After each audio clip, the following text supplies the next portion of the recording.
हाँ बोला वाला जाए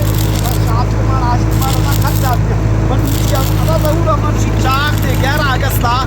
मतेरा चाहते डी मां पता चला और पर तो बोला वाला यार खर्चा कर रही है माना समय को बचत करे कैसे ना खर्चा होगा मेरा बैठो खावे बड़ी खावे से काम रुचिया में ये बोले वो मत तेरा और तो मजदूर कार को तो मवरा तिगानी ये तो काम तो बात के वाला कर